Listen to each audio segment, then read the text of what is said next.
2024 ha sido un año espectacular para los mercados. Las bolsas de prácticamente todo el mundo se han disparado como un cohete. El verde, la alegría y el optimismo han sido generalizados. Hemos visto rentabilidades de más del 20% en el S&P 500 o del 16% en el IBEX 35. Lo miremos por donde lo miremos, este año los inversores tienen motivos para estar contentos. Han experimentado una auténtica primavera financiera. Y por eso aquí en Si lo hubiera sabido nos hemos hecho unas cuantas preguntas. ¿Hasta dónde pueden llegar los mercados? ¿Está la renta variable demasiado caliente? ¿Qué pasará en los próximos meses y años? Pues amigos, en este vídeo os vamos a responder exactamente a estas preguntas. Así que vamos con ello.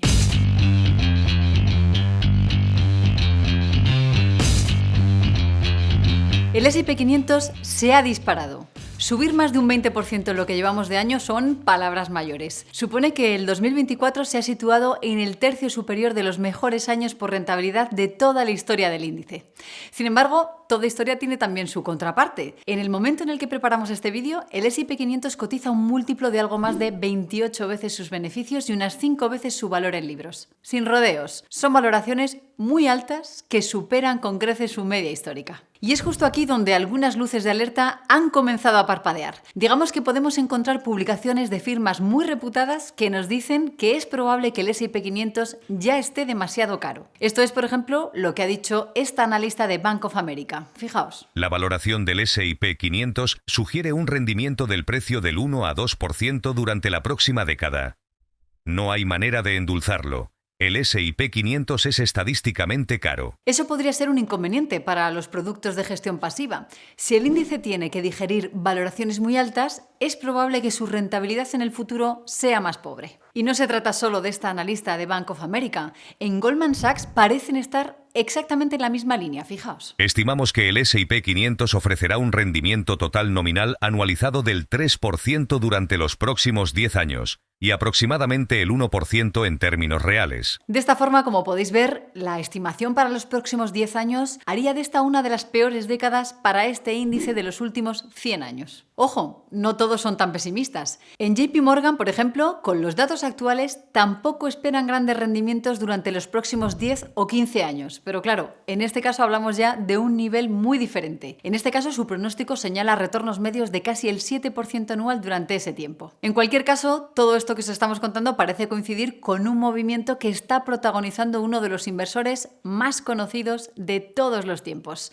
Estoy hablando de Warren Buffett y de esta jugada. Berkshire Hathaway vende acciones de Apple y acumula 325.000 millones de dólares de liquidez. Así es, Berkshire Hathaway, el gigante dirigido por este legendario inversor, ha estado vendiendo acciones de Apple a toda velocidad. Concretamente, en los últimos 24 meses ha reducido en 2/3 su posición en la empresa de los iPhones. Hablamos de más de 600 millones de acciones vendidas por un valor total de 166.000 millones de dólares. Y no solo ha vendido acciones de Apple, también han reducido su participación en algunas de las principales posiciones que tienen en cartera como Bank of America o American Express. ¿Y qué han hecho con todo ese dinero que han obtenido vendiendo esas acciones? Pues básicamente lo han colocado en letras del tesoro a corto plazo para poder utilizarlo en cualquier momento. Esto ha hecho que la cantidad de efectivo de Berkshire Hathaway se dispare hasta la estratosfera. Estamos hablando de más de 325.000 millones de dólares. Así que amigos, ya lo veis, si tomamos los pronósticos de Goldman Sachs, Bank of America y los movimientos de Buffett, todo parece indicar que la bolsa americana está demasiado cara. Ahora bien, ¿ya está?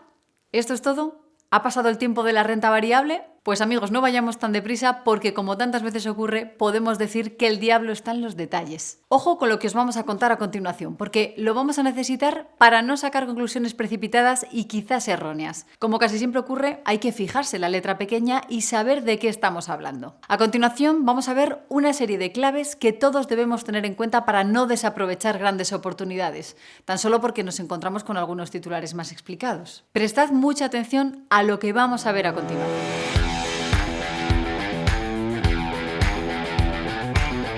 Bank of America, Goldman Sachs, Warren Buffett, ya está, no hay nada que hacer. La bolsa está demasiado cara. Pues amigos, no vayamos tan deprisa. A continuación vamos a ver las 4 claves que tenemos que utilizar para comprender bien estas proyecciones que hemos visto. 4 claves que nos dicen que pese a todo, lo más probable es que la renta variable siga siendo a largo plazo el activo más rentable del mercado, que las oportunidades no han desaparecido. Ojo, porque cuando termines de ver este vídeo es muy posible que tengas una impresión muy diferente de cómo están las cosas. Así que vamos, si os parece, a repasar una por una estas 4 claves que, como os digo, nos van a permitir una perspectiva totalmente distinta. Ojo con esto, el múltiplo al que cotiza el S&P 500 parece elevado, pero tenemos que tener en cuenta que sus fundamentales han cambiado mucho durante los últimos años. Concretamente, la composición del índice tiene hoy mucha más calidad de lo que tenía hace 10, 20 o 30 años. ¿Y a qué nos referimos con más calidad? Pues básicamente a empresas menos endeudadas, con menos necesidades de inversión, con más conversión de beneficios en flujo de caja, con menos apalancamiento operativo y con mucha productividad. Esto es así porque si tradicionalmente el S&P 500 estuvo dominado por empresas industriales y financieras, hoy el 50% de su ponderación corresponde a empresas muy ligeras en activos y con márgenes muy altos, como las empresas tecnológicas o las empresas de atención médica. Es una composición radicalmente diferente que hace que su valoración tenga que ser necesariamente distinta. Por ejemplo, el tener muchísima menos deuda justifica que los múltiplos sean más elevados. Eso es así porque al tener gastos financieros mucho más bajos, las empresas no solo tienen menos riesgo financiero, sino que además los beneficios pueden ir a parar en mayor medida a los accionistas o a nuevas inversiones, en lugar de tener que utilizarse para pagar a los acreedores. Y como podéis ver en este gráfico, la diferencia respecto a la situación de finales de los años 90 y comienzos de los 2000 es bastante grande. Es decir, tenemos un múltiplo alto en lo que se refiere a capitalización de mercado, pero mucho más normalizado si nos fijamos en el enterprise value, es decir, en la suma de la capitalización bursátil y la deuda, que al final es lo que cuenta. Pero claro, si utilizamos modelos que no contemplan esta diferencia, pues es normal que los rendimientos proyectados sean más bajos. Pero es que ni siquiera se trata solo de la deuda. Lo cierto es que prácticamente todas las métricas que afectan a la valoración son actualmente mejores. Productividad, generación de flujo de caja, potencial de crecimiento, apalancamiento operativo, etcétera, etcétera. En cierta forma, podríamos decir que el S&P 500 está formado hoy por mejores empresas, lo que por sí mismo justifica múltiplos más elevados. La narrativa desde este punto de vista es diferente, pero ya podemos ver algunos resultados de esta diferente forma de ver las cosas.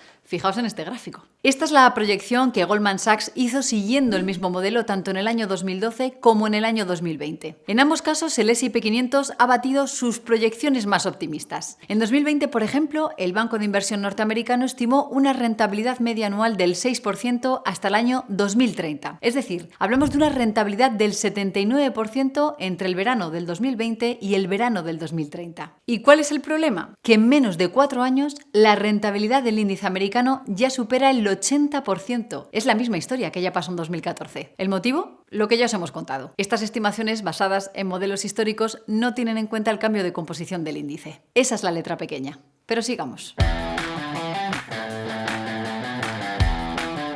El PER, la relación precio-beneficio, es una métrica que tenemos que tener en cuenta, pero también tenemos que saber que por sí sola no es un buen indicador para proyectar rentabilidades en bolsa. Al final, el factor más influyente en los mercados es la evolución de la economía y sobre todo de los beneficios empresariales. Ojo, porque esto es algo que reconoce el propio informe de Goldman Sachs. De esta forma, según dice el banco americano, históricamente su modelo de proyección de rentabilidades ha sido demasiado pesimista cuando la economía lo ha hecho razonablemente bien. O mejor dicho, cuando los beneficios empresariales han crecido con fuerza. Y la pregunta es, ¿dónde estamos ahora?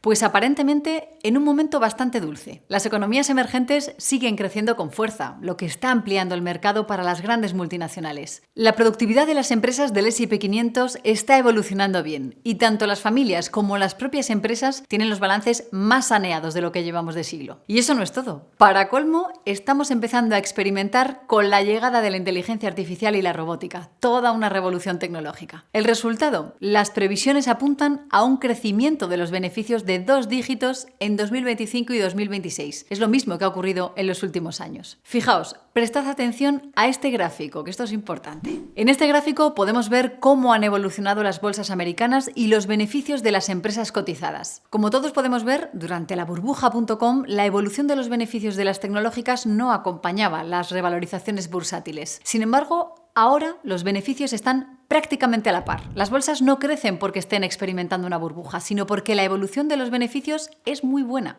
Y todo apunta a que esta senda continuará en los próximos años. Eso son buenas noticias. Y esto es lo que hace que frente a los modelos históricos de Goldman Sachs, otros muchos expertos apunten precisamente en dirección contraria. En nuestra opinión, una década inminente de mal desempeño para las acciones estadounidenses es poco probable si las ganancias y los dividendos continúan creciendo a ritmos sólidos, impulsados por mayores márgenes de beneficio, gracias a un mejor crecimiento de la productividad impulsado por la tecnología. Y amigos, todavía nos quedan 2 claves más, así que vamos con ellas.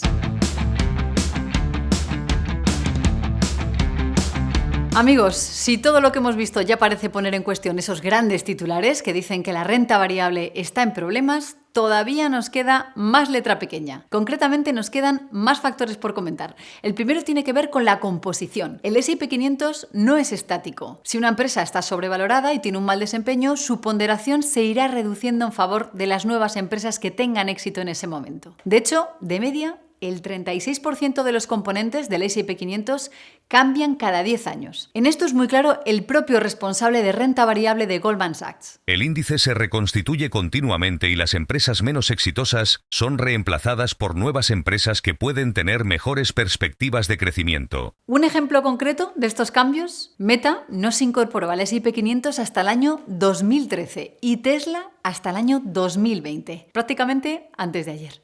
Y lógicamente esto es algo que seguirá ocurriendo con nuevas empresas. Por tanto, los índices como la bolsa no son estáticos. Pero con todo, como inversores, puede que el factor que más nos importe sea el siguiente.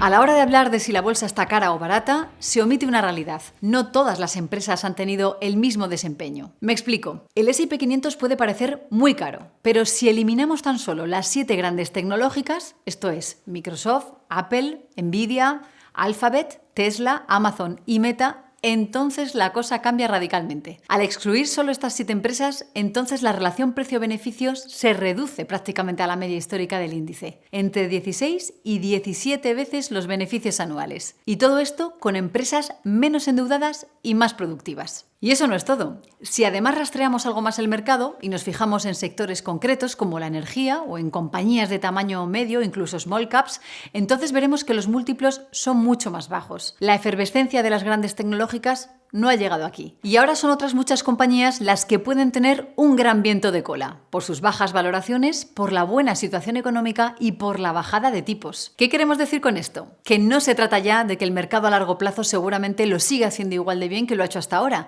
sino que además hay muchas oportunidades. A veces el árbol no nos deja ver el bosque y los grandes titulares nos ocultan la letra pequeña. Por supuesto, nadie tiene una bola de cristal. Por el camino pueden producirse crisis y correcciones, pero si algo nos dice la evidencia empírica es que a largo plazo la renta variable es el activo más rentable y en estos momentos no hay argumentos como para que pensemos que el futuro será diferente.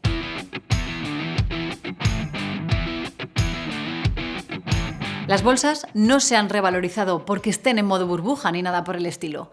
Lo han hecho porque los beneficios y los fundamentales corporativos han mejorado muchísimo en los últimos años. A primera vista, los múltiplos a los que cotizan los grandes índices como el S&P 500 pueden parecer elevados, pero cuando escarbamos ya veis que la cosa cambia bastante. Y eso es algo que tenemos que tener en cuenta a la hora de cuidar nuestros ahorros. Cada vez que se dice que no hay nada que hacer, es cuando suelen surgir las grandes oportunidades. Y ahora mismo hay muchos negocios muy atractivos. Pero por supuesto, no todas las empresas son iguales. Preguntad a vuestros expertos de confianza. Por ejemplo, en Mutuactivos estarán encantados de ayudaros. Y dicho esto, la pregunta es: ¿cómo ves la evolución de las bolsas en los próximos años? ¿Qué sectores te parecen más interesantes? Compártenos tus impresiones en los comentarios. Y ahora ya sabes, si este vídeo te ha resultado interesante, no olvides darle a like y suscribirte a este canal si es que aún no lo has hecho. Muchas gracias una vez más por estar ahí. Un saludo y hasta la próxima.